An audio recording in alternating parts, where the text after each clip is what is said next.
Welcome to Coffee and Geography, where my guests and I geek out about the world and everything on it, discovering that we are all geographers in some way, shape or form.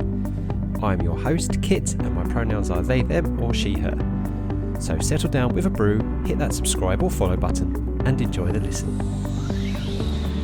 Hi everybody, and welcome to a very special episode of Coffee and Geography today.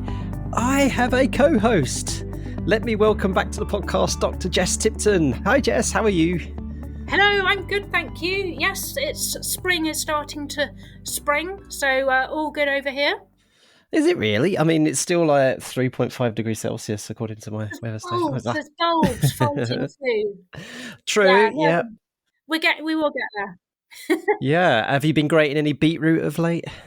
I don't know. I don't do that anymore. That's all. That was a one-time wonder. Never again. I have eaten borscht since, though. Now, folks, we're not going to elaborate on that. You're just going to have to listen back to the episode where I talked to Jess. You know, last season before last or something like that. You know, there's a plug for that one. Now, these chats that we're having now always bring me joy and excitement because we get to hear from some amazing young people. So Jess, yeah. Who have we got joining us? What group of youngsters have we got with us today? So we've got three brilliant young people who are from the UK School Sustainability Network, which I spoke about in the previous podcast that you mentioned from a while ago. And they are from different regions of the UK.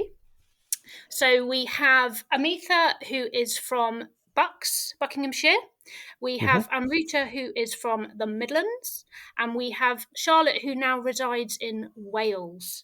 And they are all school pupils, and they have an interest in the environment and sustainability, and that's why they're connected to a regional network or the UKSSN. Hoping we can hear about some of the things they've been up to and share some of their wisdom, and should be a really good conversation. Yeah, absolutely amazing. How are you doing, folks? Thank you for joining us. This is where you can all go, hi, you know, that kind of stuff. I was waiting for a big chorus of woo or something like that, but woo. Yeah, there we go. We got it. Who do I start with first? Okay, so let's go, Amruta, you first. You just introduce yourself. Tell us a tiny little bit about yourself. Okay, so I'm Amruta. I'm 14 and I'm from the UKSSN Midlands Sustainability Network. And my favourite hobby is to I like to read, and I also like to listen to music as well. So, yeah. Do you have a grade 7 in classical singing, I believe? Yes, so I do Indian classical singing, and nice. I have grade 7 in that. So I'm trying to get my proper diploma certificate now. So impressive! Wow.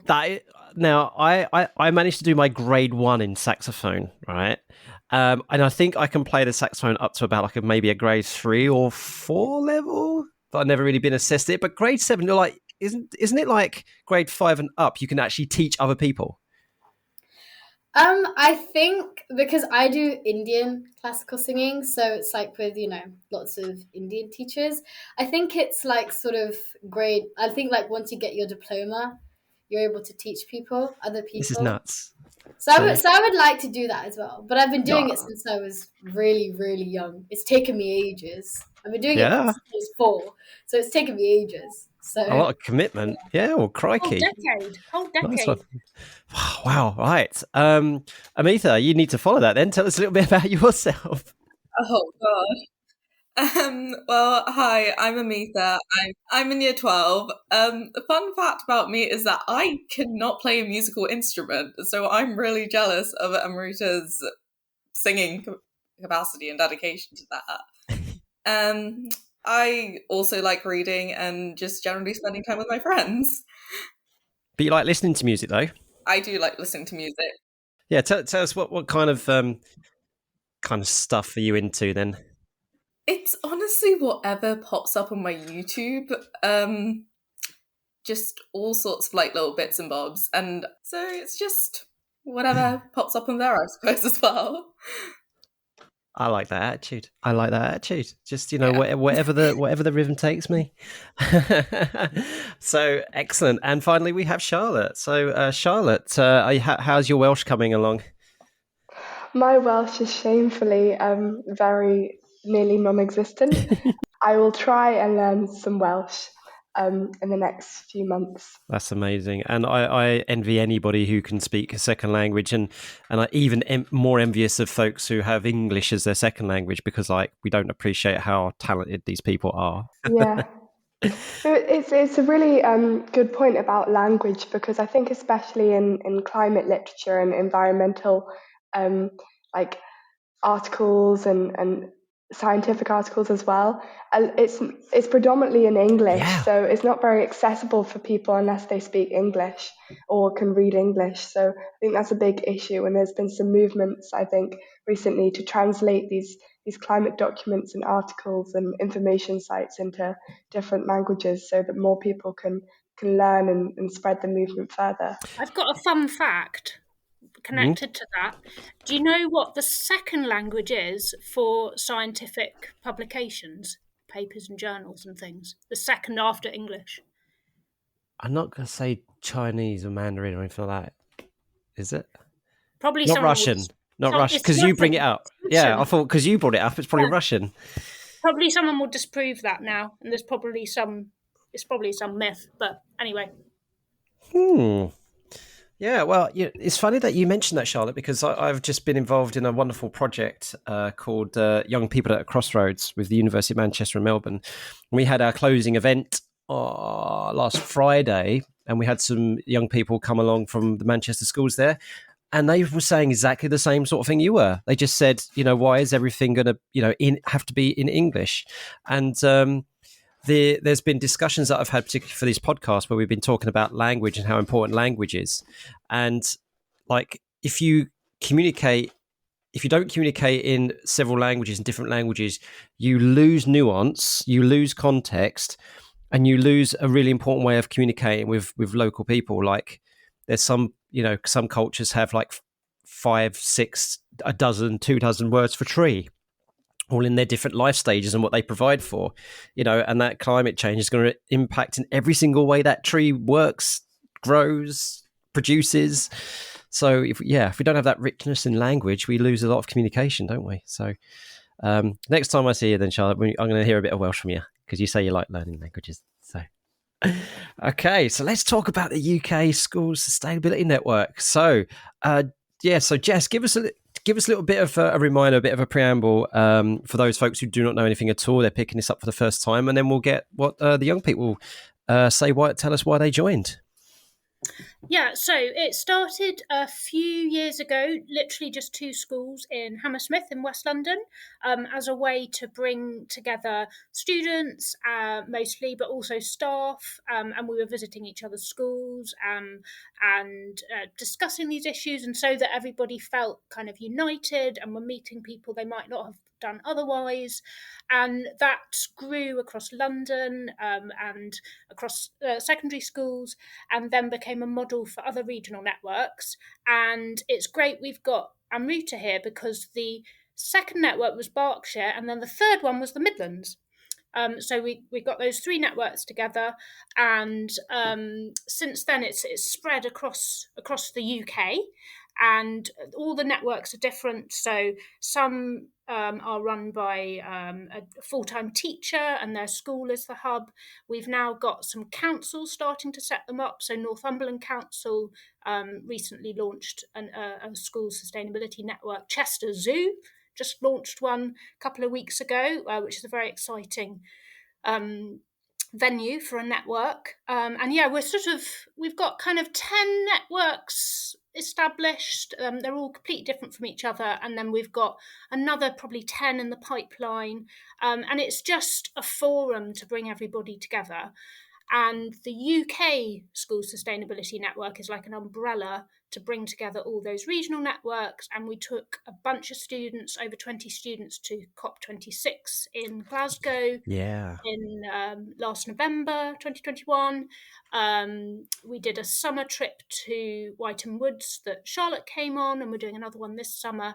We have regular online meetings, so we literally just met up with the Irish network, our sister network, and shared things that the students have been doing. And then, as I said, the teacher side of it's really important as well. We've got an operations group as well for school business leaders to get together. So it's all to share best practice, to collaborate, to influence together. We've been influencing Department of Education on their climate strategy. Yeah, so it's that sort of thing, but I can say a little bit as we go through the conversation, perhaps. Yeah, so Amruta, let's start with you then. Why did you get involved? I mean, as a 14-year-old, you've got so much going on, not to mention your classical singing. So why did you think this was worth your time? What was it that speaks to you about this, that you wanted to do this? So I've been in my school's eco group for like a few years, like 2 years. And but the thing is, like, we were only, sort of doing stuff in school. We weren't really sort of branching out into other areas, and we weren't really getting our message across. So when the eco group leader, my teacher, said, "Oh, Amruta, do you want to, sign up to UKSSN?" I was like, "Yeah, sure," because climate justice, it really means a lot to me, and climate action means a lot to me, as we have one planet, so we might as well, protect it and keep it safe. So I applied and I joined, and I feel like with UKSSN, there's so many different opportunities and different ways that you can get your message across, whereas with other platforms, you can't really do that. So that's why I really like it. Yeah, and you used the word voice there, which I think is so important. And Amitha, you've said here that it's actually something that is so important to you, sustainability, and that you want to even go further and not just have a voice. You want to make a career out of this. I mean, so you're hoping that the UKSSN is going to be a really good springboard for that? Yeah, absolutely. I've had a kind of look around, and in terms, thinking a bit more practically in terms of like work experience and stuff, sometimes depending on which area you want to go into, sometimes it can be hard to find like environmental opportunities as much. They do exist, and well, you do need to know where to look for them and stuff. And a lot of them are about mostly kind of conservation of wildlife and things, which I think it's pretty admirable and really cool. But thinking more sustainability focused, it's a little bit harder to like find things, but the UKSSN seems to have quite a lot, and I'm really looking forward to trying them out, I guess. Yeah, in my opinion, I think as part of my day job promoting, higher education, but also, going into the workplace and things like that, I think every job can be a job for sustainability, the way that you approach this. It's not just, as you just said, about working for the RSPB, being a conservationist. So, of course, that's obviously a green job. But what about the town planner? There's a huge aspect for sustainability in there. So I think it's admirable that you want to go into that. I mean, can you think of something, Amitha, that what are you doing at the moment? You're doing some A levels, I take it. I think you're doing geography, chemistry, and physics. Is that right? Yeah. So obviously, geography is an obvious one, but can you think of anything that you're really passionate about that you've been learning, where you're like, actually, I could like to take that by the scruff of the neck, and I want to do something to do with sustainability about that? It's kind of interesting because, like, I was talking about this with my friends the other day, but especially kind of the chemistry and physics, thinking about sort of sustainable energy as well. And one of my friends, she wants to be a nuclear physicist, and that, like, it's not what you'd think of at first, but that does absolutely relate to that does absolutely relate to sustainability. When you think about kind of nuclear energy and how much more efficient it can be than other, like using coal and oil, for instance. And yeah, I agree with what you said about like any job can and probably should have like aspects of sustainability into them. I just want to try and make it as much of a career as I can for myself. Yeah. And what better career aspiration than to have a job for the future, in the future, about the future? That I've made that from the top of my head, and I don't know if it really worked the way it was in my head, but hey, I just went with it. That's pretty cool. And yeah, and you talk about I think it could probably go on the t-shirt. You can put it on a t-shirt, but put it on my Fox onesie that I'm wearing, everybody. We had UKSSN t-shirts for COP26, but we could have that on our next one. Produced super sustainably. It have to be a print onto an old t-shirt. This is a for the t-shirt for the future. So it's a tongue twister. T-shirt forever. Your only t-shirt ever. Oh, that's cool. You mentioned about nuclear energy, and we could go into a debate about that all day long. But statistically, it is the safest form of producing electricity, even safer than wind and solar, believe it or not. If anybody wants to know what my opinion is of it, is that I think it is a necessary interim solution while we transition to renewable energy. It's not an end game. Well, I think it's really interesting to look at how it could be used as a transition energy, because from my understanding, it takes a few decades to build a nuclear power plant, and then even longer to decommission one. So it is, although it has potential as a transition source of energy, it's not a short-term thing to build nuclear, and also to, at the end of their life, to decommission them, because obviously the radioactive waste left behind has half-life of like thousands to hundreds of thousands of years. Make an absolute valid point. And we've right here in the east of England, we've got on the east coast, we've got Sizewell C going up at the moment, and that's been in process production for years already. And you're absolutely spot on. Can we really call it an interim short-term solution when actually they are around for the long term? So, and in terms of their waste, the very long term. So it's a very good point to make, Charlotte. Jess? I was just going to add, it's so expensive as well, is the other thing with building new ones. But I think Project Drawdown, the big climate solutions research project, calls it a with regret solution. Oh, I never heard it, but I know Project Drawdown, but I've never heard them say that. Yeah, they've got it in the mix, but I think they say sort of not building new ones, I think, but probably keeping going with what we've got and making them more efficient. Yeah. Are any of you folks with Octopus Energy at home? Do you know? Yes. So, okay. So what Octopus... Jess, you tell us what alerts come through every now and then. Did you get one? We've had 2 in the last few days. Do you know what I'm on about? The switch off... Not sure if I'm... Oh, well, they did that trial that we took part in during COVID when people weren't using enough energy, and we had to go and charge everything and put all, washing machine on, put everything on. So because they were going to have to turn off the wind turbines because they weren't being, and then it's really, really hard to start them up again. That was a sort of experiment. But I'm not sure I get the alerts you're talking about. Oh, well, this will help then. So I am going to promote Octopus Energy because they are a sustainable company, and there is a referral code, folks, in the show notes if you want to support this show. And they do this thing where they give you a period of time to switch off, and they quite clearly state in the email, they say, don't make yourself uncomfortable, don't make yourself unsafe, but for between this time and this time, you will earn what's called octopoints for every unit of energy you save. But what they do is they time it to avoid the national grid switching on coal-fired power stations. So, for example, the last couple of days that they said, I think 2 days ago, they said switch off between 4 and 5 o'clock in the afternoon, because otherwise demand could be so high that they might have to fire up a coal-fired power station.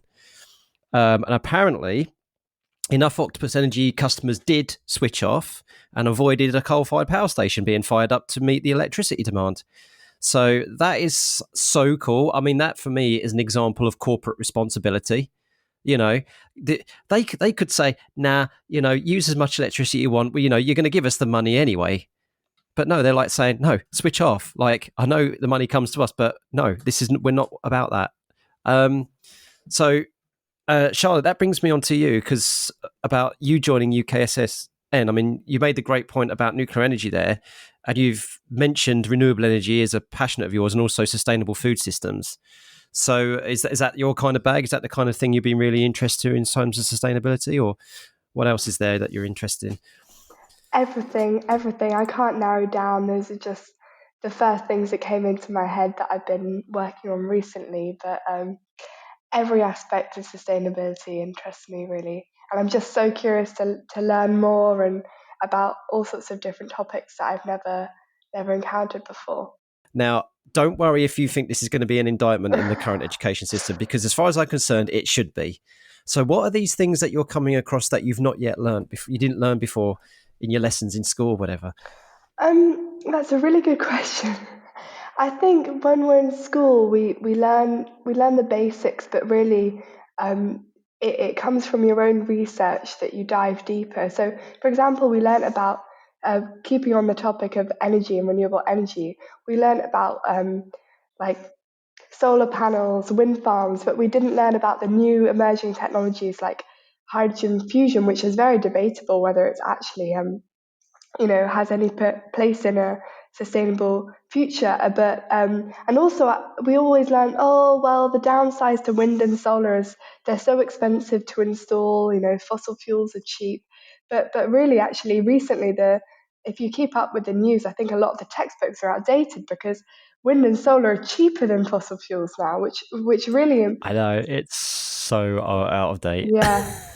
Yeah, and it's amazing how some of the textbooks still say, well, some scientists think that climate change is caused by humans, and others disagree and think it's caused by orbital changes. So Yeah, I'm just going to mute myself just 1 moment, everybody. Okay, I finished screaming into the microphone. Well, that was interesting visuals we had there. Yeah, I know these folks can see me, but like you just didn't hear me scream into the ether. Yeah, Charlotte, you raise a fantastic. I mean, Amruta and Amitha, have you come across that you're like you learn something in school, particularly with environmental sustainability, and then like you do your UKSSN stuff, and you're like, are they teaching us stuff from the Victorian ages or something? Have you ever come across anything like that? I mean, because I don't really do subjects that are sort of centered around climate. It's not really like for me now. But in year 9 last year, we did energy, and some of the stuff that we learned, I don't really remember now, but some of the stuff that we learned in the lessons, that was when I had joined UKSSN as well, like end of year 9, start of year 10. And I was just sort of, there's so much stuff that I don't know. And there's supposed to be this whole topic on climate and energy. And there's so many things that, school doesn't really teach you. Maybe they're like sugarcoating it, but I really don't think that should be the case. Because I feel like everyone needs to hear about this, like as young as possible.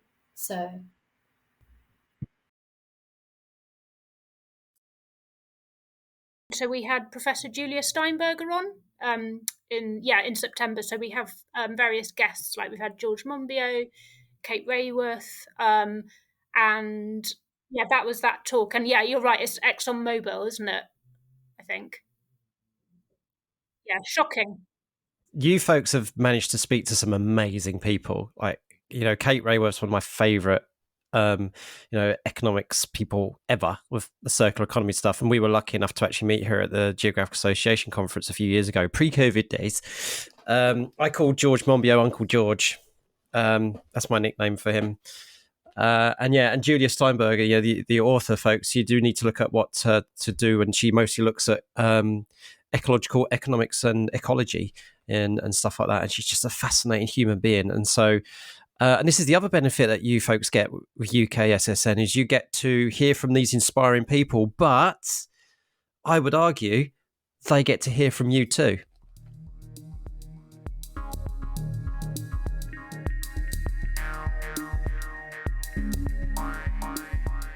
Hi folks, a chance for you to recharge your brew, but also a polite prod to remind you that it's so easy to support this podcast. Simply liking, sharing, rating and reviewing means that it will get on more people's radar. Also, there are a few links down in the description which may be of mutual benefit. Please do check them out.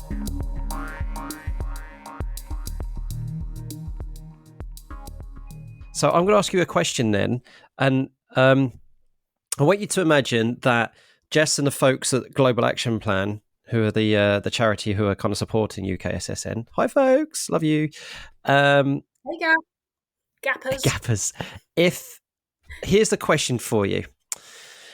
Let's imagine that they can get hold of anyone you want and to bring along to UKSSN meeting, right? Now, it doesn't have to be someone who's like a climate champion. It could be someone you want to, I'm going to do the pun, hold their feet over hot coals. I did it. Right. So question, and whoever comes in first can tackle this first. If you could interview anyone about climate change and ask them one question, who would you ask and what would you ask them? And we'll invite them on. Well, depending on who you say, unless it's a safeguarding issue. I think some of them might be. I feel like my choice is a bit generic, but it's important. I would interview the Secretary of State for Environment, or just like the Environment Secretary. And I think the Environment Secretary now is Therese Coffey. I don't even know if that's how you say that. But I feel like it would be really, really important to interview her because obviously, she's the person in charge of all of the climate actions going on now, and I just want to ask like a simple question, like what's the plan? What's the plan for the next 5 years going ahead? Because we're in a serious crisis right now, and I feel like they're not really doing enough about that. They're not really making that big of a stink about it. So yeah, that's sort of what I would say. I'd ask what's the plan for the next 5 years, like how do you plan to raise awareness and get people to care about this? We can see if she'll come on. I used to work for that department, actually. I worked for the Department for Environment for about 10 years, not with her as the boss, but with different people, other politicians like Hilary Benn and Caroline Spellman. But yeah. Nice. You heard it here, folks. We're going to extend that olive branch, and hopefully they won't just come on and give us a political answer. Maybe the shadow Environment Secretary of State as well. Yep. It's a really good question. I think, although it might be very demotivating, I'd really like to have a meeting, if I could, with the CEOs of the biggest fossil fuel companies, and just have an honest conversation, if that's possible, about how do you think these industries that ultimately are the single biggest cause of climate change, how do you think they are going to have a place in the future, and ultimately try and communicate the message that no, they can't have a place in the future, and or if these companies will continue to exist, they need to completely change, diverge from fossil fuels and completely commit towards new renewable forms of energy, because this is the root cause of the problem. And as long as we keep on extracting and burning fossil fuels and relying on them for our primary source of energy, then the climate change will continue and get worse, and all the effects associated with that will continue to get worse. So yeah, that's who I'd meet and what I'd ask. Wow, that is so powerful what you just said about, look, you don't have a place in the future. You can't. It is impossible. And to have them hear you say that, I think, yeah, well, I mean, these are very privileged people who probably need a bit of a reality check, to be fair. And I can't think of a better way of putting it. It's like fossil fuels, there is going to be an end to fossil fuels because they're non-renewable. It's as simple as that. They're finite. So regardless of whether that CEO is still around to see that or not is irrelevant. The industry is fading out. That is incredible, and I think a lot of people listening to you, Charlotte, would totally agree with you there. Okay, Amitha. So, who would you ask, and what would you ask them? I'm kind of torn between like two people, but one of them's sort of general, if that makes sense. I'd really be interested in like talking to someone who doesn't actually believe that climate change is happening, mostly because I'd want to know why, considering everything that's kind of going on in the world, and sort of what could be done to help them maybe change their view.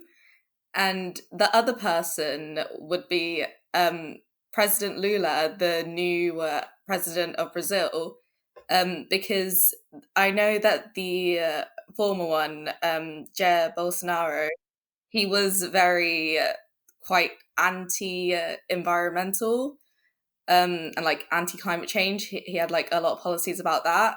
Whereas Lula, there were quite a few kind of news articles about him, especially regarding COP27, and I'd be really interested into like knowing how he was gonna like kind of change his country's policies around, and especially considering how on like cutting back the deforestation of like dams and rainforests and stuff. That's fantastic, and it's such an interesting situation in Brazil at the moment with the very difficult transition of power at the moment, and there is a lot of political damage that needs to be undone there, for sure. So that is a fantastic call. We could try and get President Lula on, or at least the representative. If you don't ask. That's fantastic, all three of you. Thank you so much. So I want people to know that, that we haven't got, because it's ridiculous that anyone will think this anyway, oh, you just got three, activist radical teenagers on or whatever, blah, blah, blah, blah. No, these are human beings with a heart of gold who are trying to live their lives, right? And they want a future, folks.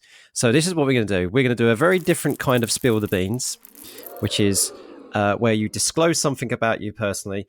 When we're with the adults, it's usually something embarrassing, right? But for this, it's not embarrassing for any of you folks. It's really cool, right? So it's a challenge for Jess. Jess. Okay. So each of these folks are gonna reveal to you which one of these is true about them, right? So here's 3 facts, and you need to guess who is who, right? So the first one is this person is a black belt in Taekwondo, but says that she's still pretty clumsy, right? So you need to figure out who that is. Another one says that she plays the piano, absolutely loves it, so can play the piano, absolutely loves it. And another one is when she was little, her favourite book was Enchanted Wood by Enid Blyton. So there you go. They're the 3 facts. Okay. So a favourite book when little was Enchanted Wood by Enid Blyton, a black belt in Taekwondo, and loves playing the piano. What do you think, Jess? Yeah, I'm going to share my reasoning. Okay, bear in mind, I'm none of their teachers. I don't know them well, but based on what we've been talking about and the little bit I do know, I think probably I'm going to go with Amruta for the piano based on what she was saying before about the singing. But that's maybe too logical. Well-reasoned. I've maybe gone. That's maybe too obvious. So I might be wrong there. Poker face, everybody. The Enchanted Wood. Okay, this is purely based on the fact that Charlotte came on the trip to Wytham Woods with UKSSN and seemed to like the woods. So maybe that was sort of a link back to her childhood reading with the Enid Blyton. So, and then that leaves me with Amitha and the black belt in Taekwondo, which I could see. I could, don't want to mess with you, Amitha. Maybe our camera's off, so I can't see her reaction. Yes, I love it. When I said poker face, everyone's like, I don't do poker face. I'm just going to turn my camera off. That was a very smart move. Right. Okay. So I can tell you have 1 out of 3 right. So, and because there's only 3, like as soon as I reveal who it is, obviously the other 2 are the other way around. So can the person who is the black belt in Taekwondo please reveal themselves? Drum roll. Who's it going to be? Oh, I'm on 10 Hey. clicks. Oh, loading video. Hey, completely wrong. No, sorry. Oh, you're right with Amitha. Amitha is a black belt in Taekwondo. Right. Brilliant. Okay. Therefore. Wow. But hang on. Right, Amitha, how are you? It says you're still pretty clumsy. So you've got all this poise, control, and balance, but you're still likely to fall over a coffee table. Oh, just run into a wall. It's different because when I go, so you need the focus. It's when you're in the zone, in the Taekwondo zone. Yeah, no, it's literally that, because kind of when I go into class, I don't have time to like be stressed or worried about anything. I just need to kind of get like my syllabus and things done. I mean, obviously, I still have fun and like laugh with my friends and things, but like to be fair, I have fallen over so many times in Taekwondo. Yeah, it's kind of become a thing in my class now, actually. Well, I'm impressed. That's amazing. Yeah. Well, the next time perhaps the next cop that you do or the next trip that you do, you've got your bodyguard now. Yeah.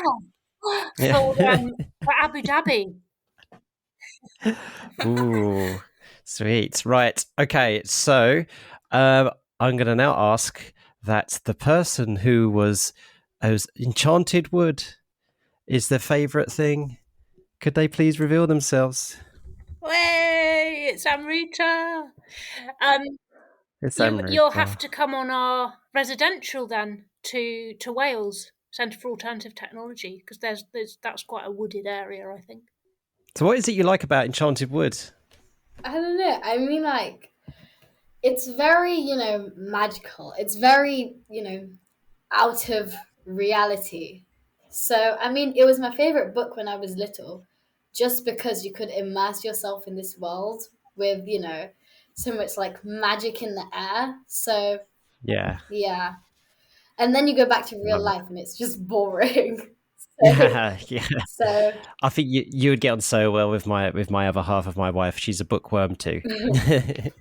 Escapism through books. Yeah. And Charlotte, that means it leaves us with you and the piano. So do you have any grades or anything like that, or do you just do it for a bit of fun? Yeah, but mainly for fun. Yeah, I think some people, when they learn an instrument, it's a chore, and for other that their parents make them do or something, and for some it's a joy. And I've been through both. So when I was starting, I was like, oh, why do I have to do this? I want to quit. Like when you're just learning the basic chords and you keep on making mistakes, it's a pain. But then after a certain point, it turns into a joy and a daily joy if you practice every day. So I'm just so grateful that I've persevered and now I can play with other people as well, which is I think the only joy greater than playing music is playing music with other people. Oh, I agree. Charlotte, that's so good to hear, because I've only just come back to playing the piano. I used to play music like sort of semi-professionally, and I slightly went off it, and then just very recently I've started playing the piano again. I do play clarinet, but the piano, you can play on your own, like you said, you can play it with other people, which is a real pleasure, like you said, and it's a really good way of like zoning out, especially when you're working on this quite heavy stuff with climate and you're studying and everything. It's definitely. Do keep that going. You won't regret it. Yeah, and of course the arts is such a powerful way of communicating issues like climate change and scientific. Some of the best things I've seen have been like musical or artist interpretation of things like there's this musical piece about the hockey stick graph, or the climate, the warming stripes. Someone has put the warming stripes to music, which is incredible. And it brings things to life, and we're all climate anxious, and being able to express ourselves creatively is one way to manage our anxiety.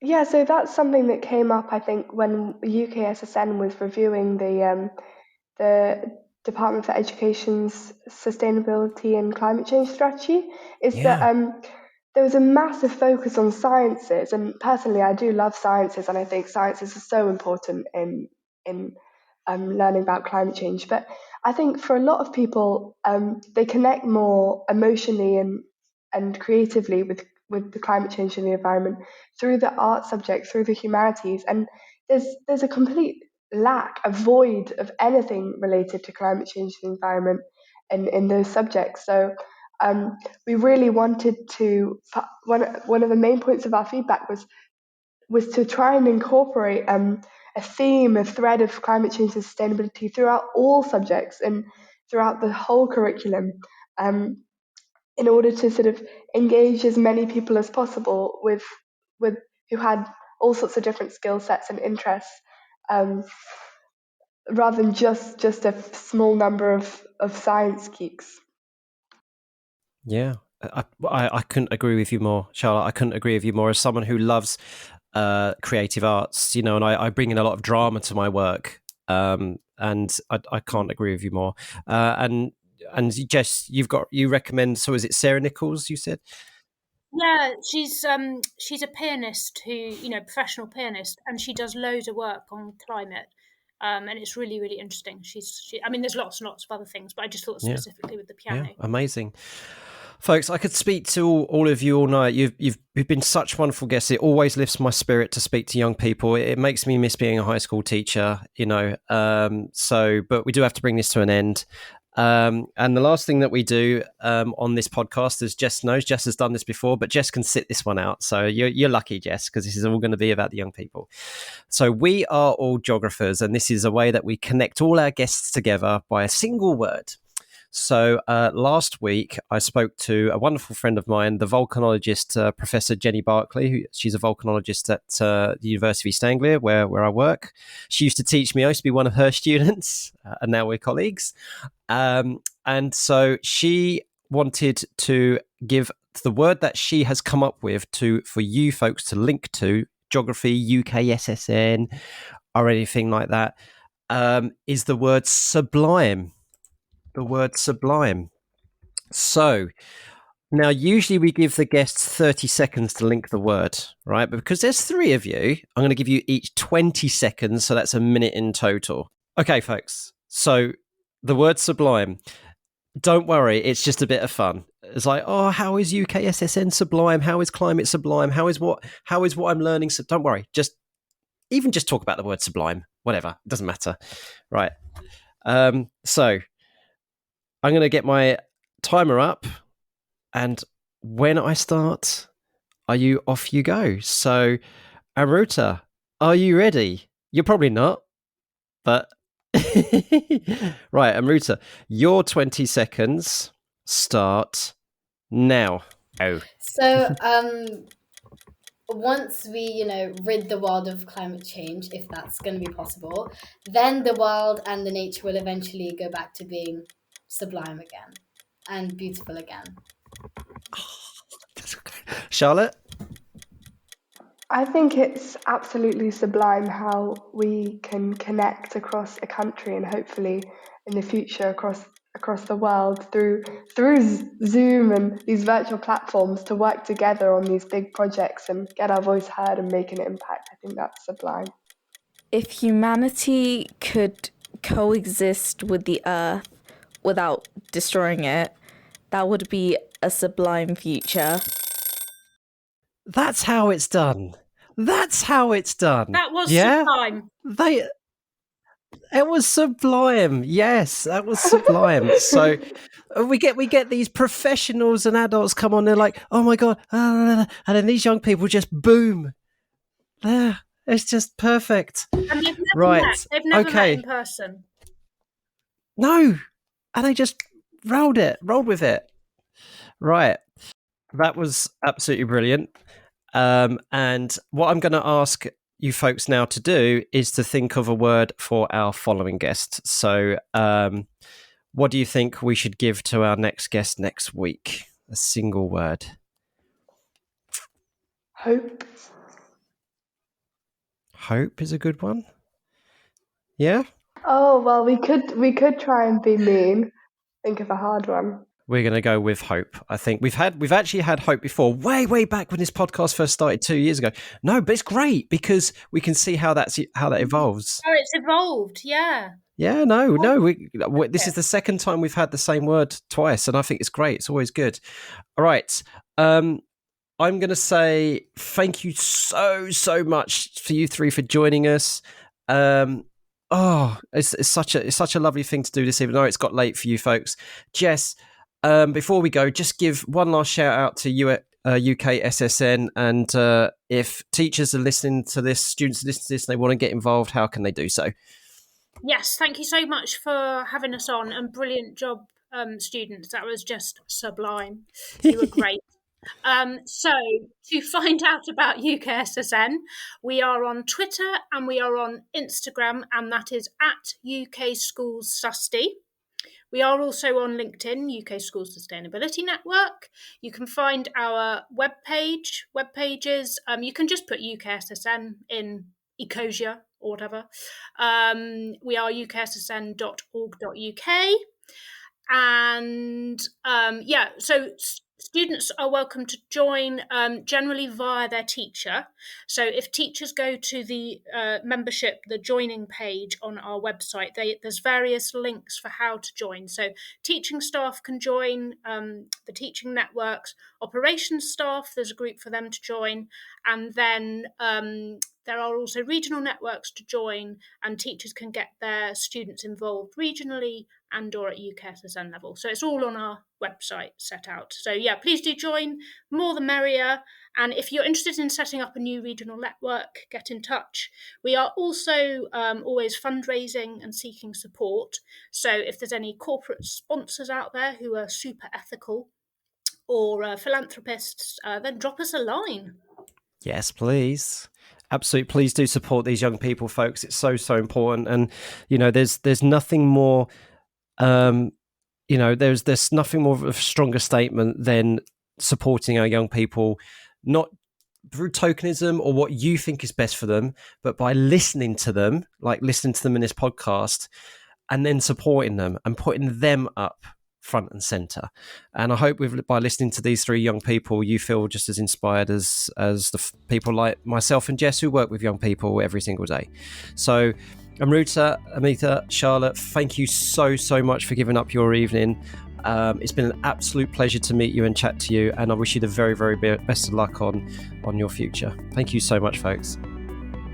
Thank you. Thank you. Having us on. Thank you. Thank you so much for listening. We hope you had fun. If you haven't already done so, please subscribe so more stories and experiences can drop into your favourite podcast app.